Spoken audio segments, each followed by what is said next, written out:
I'm sure a lot of you in the audience have heard of the idea of TED Talks before. I'm going to give you something that I like to think of as a Brad talk today.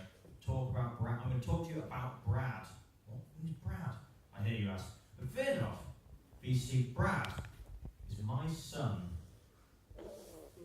Now, I should clarify, he's not my actual son. I don't have a son. I can see a few relief faces in the audience. People who have been looking at me like, fucking hell, you're somebody's father. No, I don't have a son. Rather, Brad is my hypothetical future son and forms what I describe as the crux of my own personal dystopian future. Now, in short, my fear is that I'll have a son who grows up to be sort of alpha male, made in Chelsea, big lad type, who, when he reaches adolescence, bullies me for being a nerd in my own family home. And I'll also have a wife who hates me, but that's kind of secondary to the son thing. And I picked Brad as a sort of arbitrary, archetypal, laddish placeholder name for this character. This hypothetical child of mine, which is a lesser known Guns N' Roses song. It's fully worth it. Think of Jeeves and John. I think that's my final set of Jeeves out of it, but yeah. This whole dystopian narrative would really begin with Brad's mother, my wife-to-be. Now, I envisage her being perhaps a hotshot lawyer type, young, brainy, sexy, but a fundamentally bad person. And I think I meet her and think, oh, she's so attractive. Oh, she's beauty and brains combined. Oh. I should explain for context. I studied physics at university, and I possess a lot of the kind of the nerdy mannerisms you might associate with that stereotypically. But I think there's been a bit of a change in the way that physics is seen and portrayed in recent times. We have shows like The Big Bang Theory, and those documentaries that Professor Brian Cox does on the BBC that kind of move physics into the mainstream, maybe even glamorised it a little. In The Big Bang Theory, the character Leonard is portrayed as something of a heartthrob physicist, and you have Professor Brian Cox doing these documentaries, and people watch them and they go, oh, he's a physicist and a rock star. And this has caused people to forget that both physics and the people who study it are actually just sad and repulsive. So I think my wife would get swept up in all of this. She would watch one too many episodes of The Big Bang Theory and think that I could be her Leonard. So we'd start going out, and I'd think, picking up where I left off earlier, oh, this is great. Oh, I'll never do better than her. Better marry her, tie her down so she can't leave me. So we'd marry her. But I think we married prematurely. I think my wife very quickly started to disillusioned with me. And the more resentful she grew, I think the more inadequate I would feel, the more I'd crave her approval very deeply. And I envisage her friends being very negative influence in all of this. I envisage them being like her, perhaps very attractive but awful people, perhaps her co-workers from the law firm. And they'd encourage her to cheat on me with these alpha male, big lad, made in Chelsea types. And I secretly hate them, and also secretly want to ban them because they were so fit, then hate myself very deeply for that. In fact, sometimes I don't think I was into the fact that they hated me.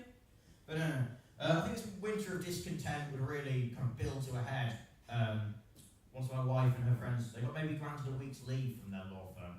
And my wife would tell me that they were going off on a girly holiday to Zante or Magaluf or one of these other hellholes. And I wouldn't say anything, but I'd have my deference. And she'd come back from the holiday with her friends, the Council of Harpies. And again, I wouldn't say anything, but my doubts would be there, festering, eating away at me. And pretty soon after this, she told me that she was pregnant. But I think in the intervening time, we would have had what for her would have been guilt sex. So I'd be mistakenly under the impression that the impending child was definitely mine. So I'd be there like, oh, I'm having a child. Indisputably my own child. I mean, she did go on that holiday recently. Nah, I'm just worrying over nothing. Typical me, worry, worry, worry. And this misplaced faith would keep me at the table of our relationship like an addicted gambler.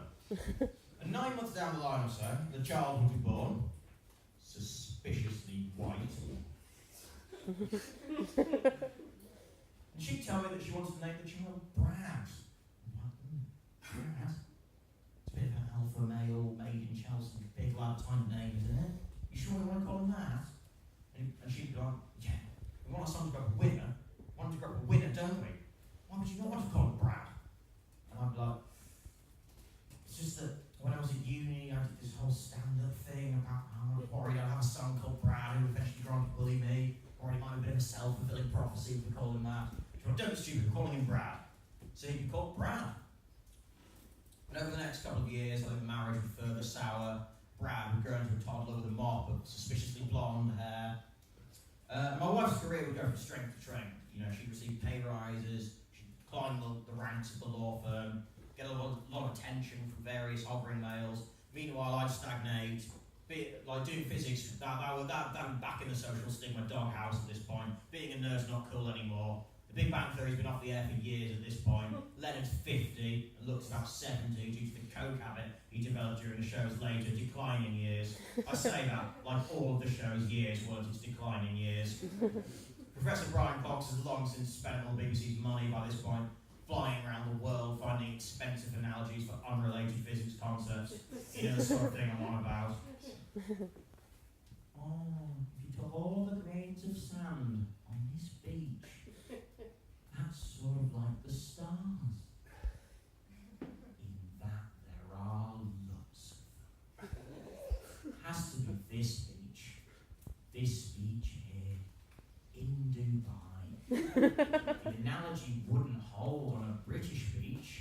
No, it has to be this beach here, next to that fuck-off hotel where I'm staying. So my wife would grow more and more disillusioned with me, and she basically proceeded to have a series of affairs with big lad, alpha male, made in Chelsea types, and essentially raised Brad in their image rather than mine.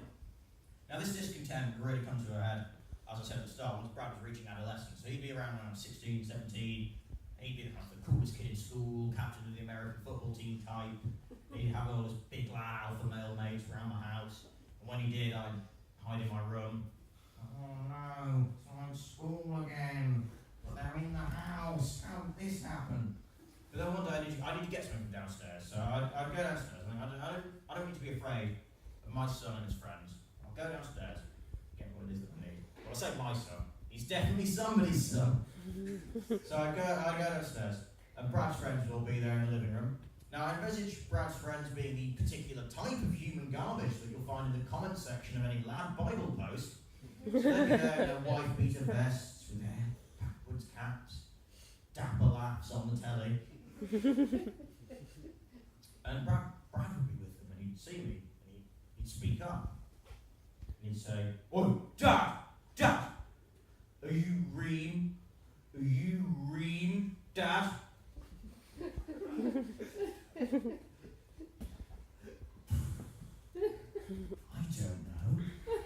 don't know what that means, Brad. Well, we're ream. We're the ream team.